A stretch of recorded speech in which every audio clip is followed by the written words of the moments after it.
Essentially, there was a gap in the market to source reliable furniture that was arriving on time and on budget.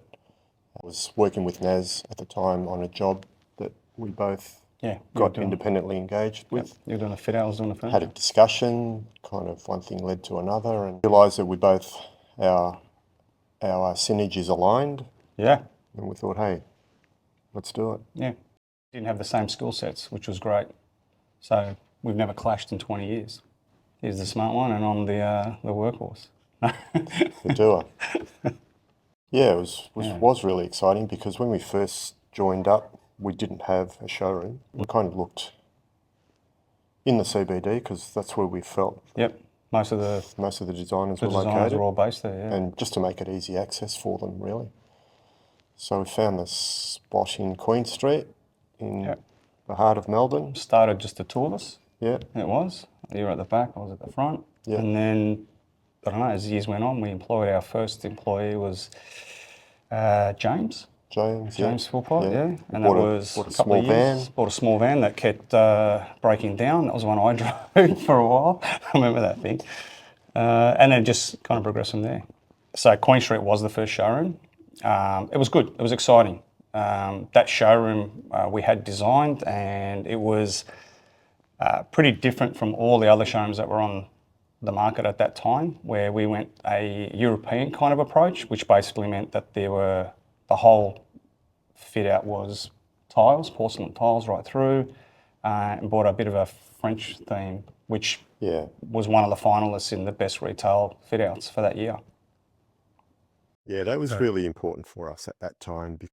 As I said earlier, it was difficult to secure a supply chain and having consistent product. If we were tendering for a job, it meant that we had to supply the same product to the same clients over a period of years, and we thought, well, the only way we can probably do this is to have our own manufacturing.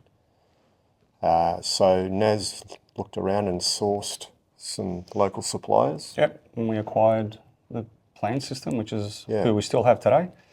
Yeah, and that basically gave us control over the product, control over the quality, pricing, and allowed us to then expand to being able to do our own R&D internally, which was a huge plus. Yeah. It just meant that we were able to control the quality before it left the factory, and also give better lead times when I actually needed it, because we would pick up the phone, call the factory and say, hey, we need these a week earlier now, and shuffle a few things around to get that done. So I think over the last 20 years, we've been able to establish ourselves as a reliable supplier with experience. Yeah, and build relationships with them. And build, strong relationships with a core client base that we pretty much are always on repeat business or repeat projects.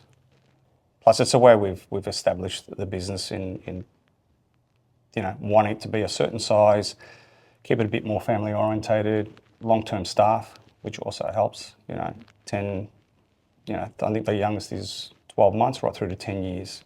Most of them are in the 10-year mark. And the other really important thing for us was our trip to Germany. Yeah. That exposed us to what else was happening around the world. And Naz, being the R&D expert, implemented some of the changes. Home taught. Yeah. Well, there was a lot of sketches and a lot of details. Just brought all that back here. Yeah. It was easy as driving out to the factory, sitting with the team up there and developing products. The one behind us we developed with one of our architects, and that was literally a couple of meetings, and we were up and running. Yeah, prototyping, sampling. Yep, and we were doing that for clients as well.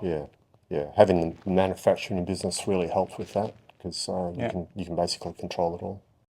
Moving to that showroom just meant that we were able to showcase all of our products, which meant there were more people coming through to see the products, which meant that led into projects. We outgrew the old one. We really outgrew that one and needed a new, fresh space. I think it was 9 years after we started. So.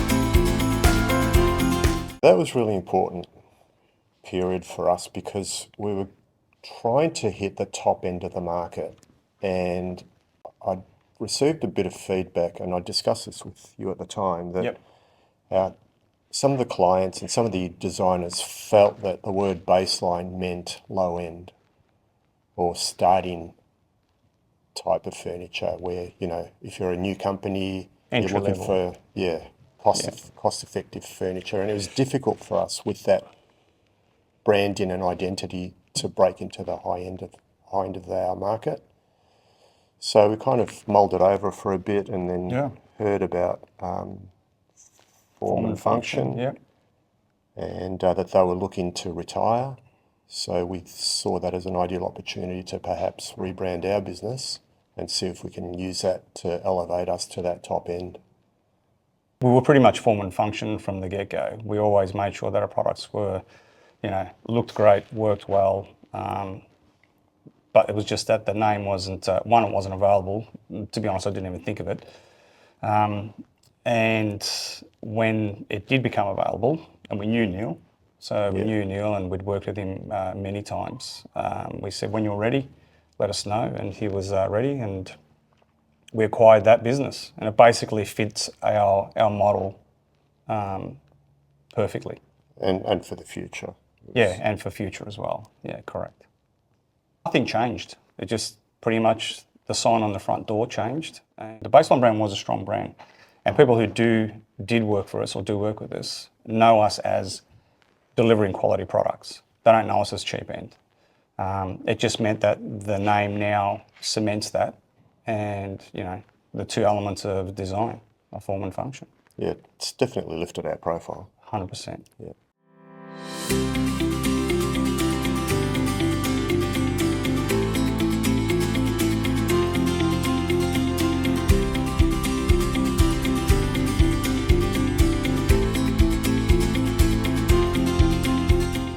That's a funny story, that one. It is. That went for about 12 months, that one. Yeah. That whole idea went for about 12 months.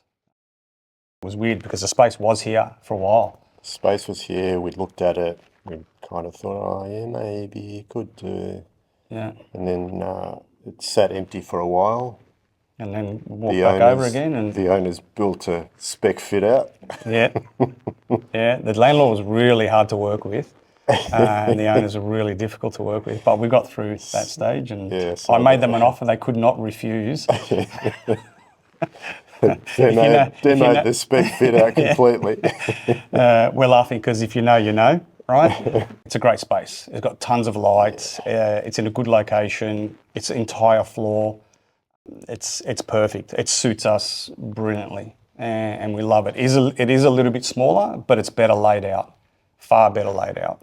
Yeah. And I think that move to do that and get over here ties in with the rebranding. So we did the rebranding first. This is our new name, and then about 6 months later, we said, right, here's our new showroom.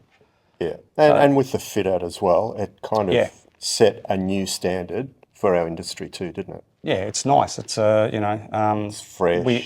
We got away from ground floor. Yeah. Because you don't need to be on ground floor, which is what we kind of worked out a long time ago, but just couldn't find a space that was like this. So here we are.